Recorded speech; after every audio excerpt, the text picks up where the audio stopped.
But I don't know, man. I just feel like it's a little closer than people want to say. Um, Jordan, Jordan had a squad when I really think about it. And not a squad, like, I know people look at, well, LeBron played with this person and that person and that person, but I mean, like, for example, I seen the other day that 96 or 97 Bulls team. You know, they had 3 or 4 first team all defensive players on that team with Jordan, Pippen, Rodman, and Ron Harper was all first team, all NBA defense. Like, and I think with Jordan was before his time. Jordan fits with the athletes today. Yeah. Like, I think back then, you ain't seen nothing like that. And he just dominated, and not to see, obviously he was amazing and got the plus gene and all that, but I mean, the fact that he could have he was so superiorly athletic more than whoever was guarding him. I mean, Jeff Horner said, all due respect to him, not about to stop Jordan. Byron Russell, which I think he pushed off, but that's another story for another day. Like, he couldn't really check Jordan like that. Like, today you got some dogs, man, on every team. Somebody's supposed to check 6'6", 250. Athletic. You supposed to check something like that on a basketball court? That body I just gave sound like a NFL linebacker. Yes, Brown a big dude too, man. Sound like an NFL linebacker. So is somebody supposed to stop that? Well, Brown have his way like that with the hand checking and how physical balls was playing back in the day? I think the thing with that, and I think Brian get a bad rap with that. He playing to what the refs call. Yeah. You know, like, okay, to get on the NFL right quick. Everybody want to talk about the tush push, Hurts could do a regular quarterback sneak if I have to. If they take that away, I'm still gonna get a yard. Furthermore, you know what I'm sure? I'm positive. This brand of football is weak. We would never see the next Ray Lewis. We will never see the next Lawrence Taylor again. Now you mentioned the next. We will never see another Brian Dawkins. We'll never see another Ed Reed. You talking about cats that will later smack on. That was taking off your head. Separate ball from you. Yeah, well they can't play like that. That's the only thing. They can't. That doesn't mean that we don't have them because the guideline is true. Like you mentioned, the Ray Lewis. I think I'm seeing somebody with that caliber, but more athletic, and that's your linebacker. To me, that's one of the best linebackers I've seen in my own life. As far as the run, the pass, like Ray was a hell of a player, bro. But Ray couldn't go cover the balls that Fred Warner covering right now. But weight wise, Fred, what 235? Really? Still matching their strength. Yeah, Fred a freak, man. Fred a freak, man. I'm saying like the enforcer weight. Well, yeah, the taking off your head, like even Lynch. Yeah, John Lynch was taking off your head. Nobody fears nobody. They were scared to come across the middle back in the day. But you fear like offensive lineman would fear Jalen Carter and stuff like that. But nobody fears nobody on the backside because nobody getting their head blown. You can't tee off. You can't tee off. It's like even in college, man, with this targeting rule. That was weak. That was weak. I mean, I get it as far as you want to like protect the players and everything. I don't even mind if you flag a 15-yarder. Did you throw somebody out for that, man? Because he didn't launch. No. And the bad thing is, like, a lot of that is bang play. But also, you make them guys have to sit. Depending on where they get the penalty at, first half or second half. You get in the second half, now you got to miss the first half of the next game. That's crazy. Come on, man. That's crazy. On a bang player, sometimes they have no control of that. Yeah. You go and make a tackle. Kyle's got to fix it. Then the person with the ball may start coming down anyway. Yeah. Now you didn't hit him. That's like, man, come on, man. Like you said, 15-yard flag. That's fine. Oh, do like for example, I seen somebody made that analogy the other day. It was a great analogy. Like in the NBA. You got a flagrant one, you got a flagrant two. Yep. Yeah. Like, you should have a targeting one and a targeting two. A targeting one, your 15-yard penalty, whatever. Targeting two, you got to go. Yep. You know, we've seen some hits like, come on, bro. Like, you got to get out. Yeah. Like, purposely done. Like, you purposely launch your head, like, what's that shit there used to play with the Hurricanes and went to the Merriweather. Yeah, he used to. That kid used to. He was trying to kill you. That kid used to launch, bro. He was trying to kill you. I'm like, come on, bro. Like shit like that. Yeah, you got to get that out of there, man. I'm gonna tell you something. Who's due for one? That slick shit Patrick Mahomes be pulling when he be catching the bro. Yeah, bro. That shoulder. Yeah. I think somebody's gonna put some pain on him. But to me, Lamar do it also. Lamar and I think Josh Allen too. They hug that sideline, right? And they try to flinch up. And then that split second, the safety's taking off. They taking off. Foot off the gas, and the ball they do that and they get 3-4 extra yards. Now the first time the ball peel off on their behind, that's when they're gonna want a flag and this and that, throw their hands up. Man, they tread lightly, man. If I'm a defender, I would catch Mahomes. I'm not going away from to try to put me on Sports Center like that. Cause I'm gonna get you first. That one against the Chargers I thought was bullshit. Yeah, he did, but like dude let up, and that's our ball from LSU, Dante Jackson, man. He let up. He literally let up, bro. Cause you on the sideline and you put your shoulder like, come on, bro. They assuming they just going out. Like you going out? Cause I know if I touch you right here, that's a 15-yard penalty. Yep. So, but you put your arm and you tag them like that, man. That's bad. Yeah. And they want to talk about class, sportsmanship. Nah, you doing some slick stuff. That's slick, man. You being slick. That's why I was so glad to be. I beat him 3 times in a row. You know, like that's 3. The man who nobody could beat, the Booger Man. Mm-hmm. You know, we beat him 3 times in a row. You know, like not everybody. Matter of fact, nobody. No, nobody can claim down. You know. So who y'all thinking, man, before we let out, man, y'all Super Bowl predictions? You know, y'all know where I'm going. Hey, you gotta ask that? Why? Because you got that advantage? I know where I'm going. I gave you the Knicks. I let you shine with the Knicks, you know what I'm saying? We garbage right now. We pop more. I admit that. Man, listen, man. You know, wrong for that. But I mean, I know y'all not really on that level, you know, but I know y'all know ball. It's early in the season, man. I'm not, listen, to me, the NFC is still wide open. God, I ain't gonna lie. You feel like you that more dominant than anybody else? No, they got somebody right now. I got my eye on real good right now. I'm watching them real close right now. That's your division. You worried about Green Bay? I'm looking at Green Bay. You worried about Green Bay? I know. And it's not that I can't, because I got the personnel for them, because I got 2 stout tackles. Mm-hmm. So where Lane and Malata put their hand on you, bro. You just doing that right there. Michael don't do that against me. Yeah. And Rashawn Gary sure ain't do that against me last year. Now, what I'm fascinated about is, I don't know, besides Xavier McKinney, I can't tell you who on their back. But because of that pass, bro, they sitting flat-footed. You would have average people. And they know they could jump routes. I want to see what's going to happen. Now, granted, Detroit got a good line. They took Detroit line apart. Michael worked Pernell Sewell that day. Yeah. Like, Sewell usually don't get beat like that. Speed kills. But speed kills off the line. But and another thing too is how Green Bay is using Parsons right now. He's not playing every time.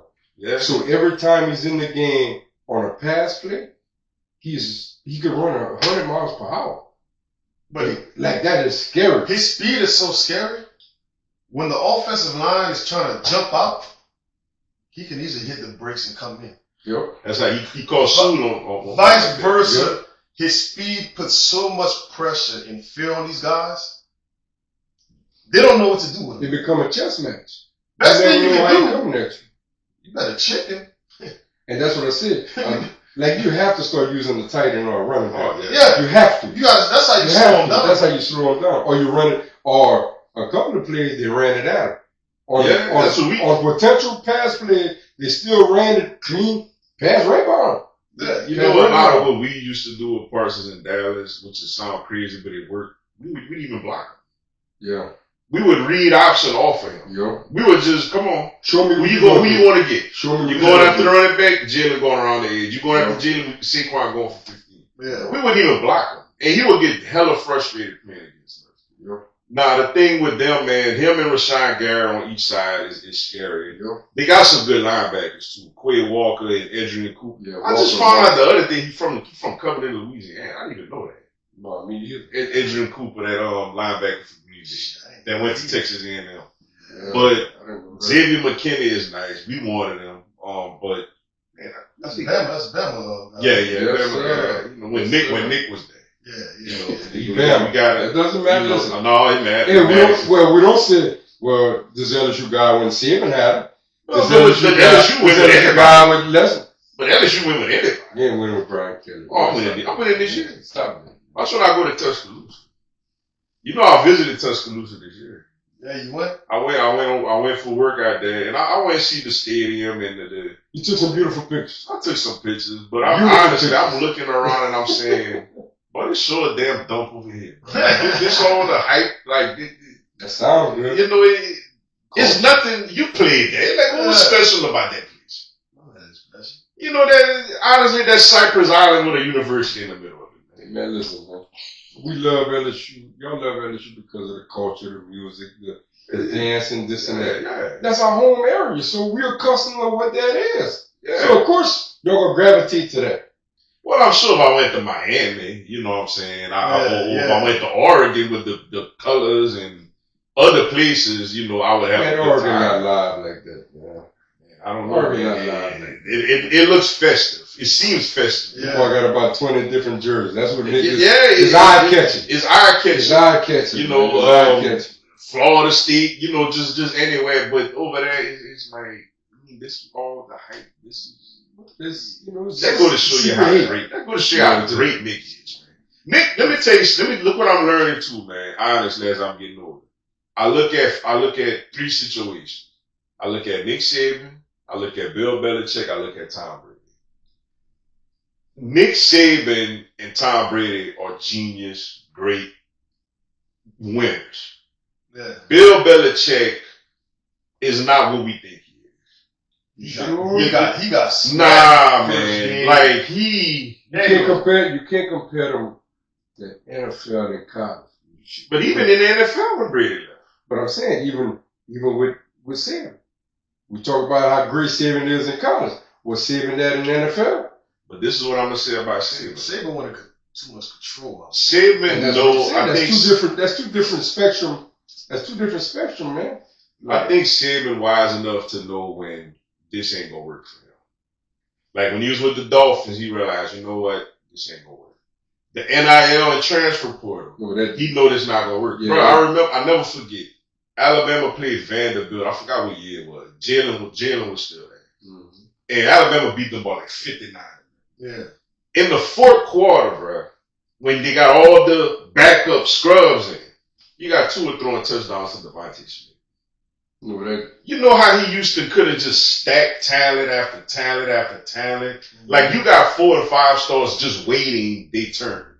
And he knew with the portal and with NIL, you ain't got that. You ain't got that advantage no more. When that came out of his mouth, he said when he's sitting in parents' houses now, that last year, and it wasn't asking, how can you develop my son or can you take him to the next level?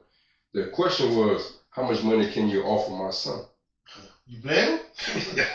No, you don't blame the parent. Right. Like you said, I'm speaking from a Saban perspective. He was like, that's when it's time to go. Yeah. Like it was time to go. And he's smart. And, you know, with Brady, you went to Tampa, you won your Super Bowl, you still competed, you know. Brady's a smart guy. Bill don't know what the hell he's doing. Man. What about Prime? You know what he's doing? Ooh, that's a tough decision. That's a tough decision. Bro, that's a good one. You coming with that one. Like, cause it's looking suspect now. It's looking suspect.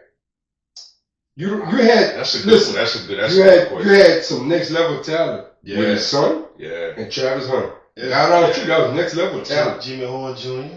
Jr. Yep, that's next level talent. That's a great question. And it's like, you talking about Bill Belichick? He's looking suspect. Hey, that's a great question, man. And I love Prime, but I love him. I mean, kind of what's the point of this? Especially you got the health issues. You know, I think with him, it was more so of he didn't want to leave when his son left to make it look, you know, like you only went there for his son. So I think, and I could be wrong. I don't know Prime. Just my assessment. Deep down, I think he I really don't want to do this shit no more. But I mean, I'm gonna commit to it. whatever. Because he don't seem like the guy that's gonna quit on that. He's not gonna quit on the leg. He ain't gonna quit on the money wise. Colorado will ride this out to the wheels fall off. Oh yeah, they get it. It's a pack house. It's a pack house. Money wise, they're not gonna run him out. Who thought about Colorado since Cordell Stewart? Man, come on, man. Half the people don't even know Cordell went there. That's what I'm saying. Rashard Salon. What was that? Right? Chris Brown was that running back then? I think they had a good running back in the early 2000s. I think his name was Chris Brown or something like that. Yeah. But other than that, nobody think about Colorado. No, man, no. Man, can I ask y'all a question? Y'all all saw the fight Saturday. Yeah, man. Now y'all realize how the judges had it? It was really to Rob Crawford. You have to win that last round convincingly. Really? Andre Ward. The last two rounds, the last two judges scored at 113, 115.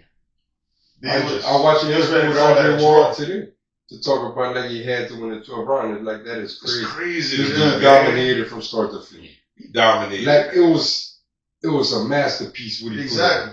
It was a masterpiece. They was wanted to take it from him. And for him to put on that weight, man, to go fight the best fighter arguably at that weight. At that weight. Is I mean, unbelievable. Now look, I was talking to somebody the other day about that. You know, we was going back and forth. After Tyson, like we talking about after Tyson, who y'all got, Crawford or Floyd? It's a toss-up. I always had Floyd. I always did have Floyd. That performance he put on makes that discussion even harder. I'll judge it on the weight. Makes it hard. 130, 135, 140. Floyd all day. Pretty boy. Because that was that pretty boy Floyd.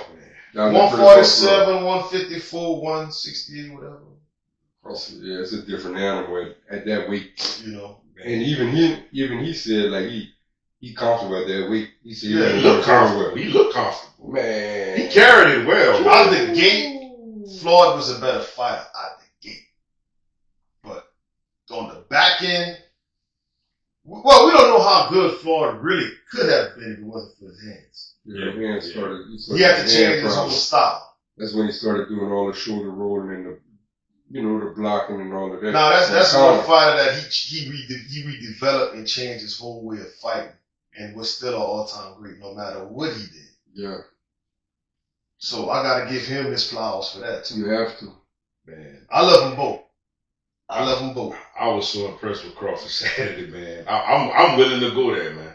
Yeah, like I'm willing to go there. I was so impressed with Crawford Saturday because I was like, I don't know, man. I don't know. Like that's a different weight. I don't know how you gonna carry that. I don't know how you gonna take the punches from somebody that's more powerful. And bro, for years, I have told people time in and time out, since Floyd had retired, Terrence Crawford was the best fighter in the world. Yeah. But everybody was Earl Spence, big fish. I was Spence too. I'm not gonna lie. I'm a Spence fan. I was Spence too. I ain't gonna lie. I'm still a Spence fan. I said no way. He was just Crawford is just a different animal. He's a different animal. We all watched that by my pops, but we was deep over there. Yeah. They punished Spence, man. Yeah, he didn't look like himself. He never got back in the ring since. No, man. He shouldn't.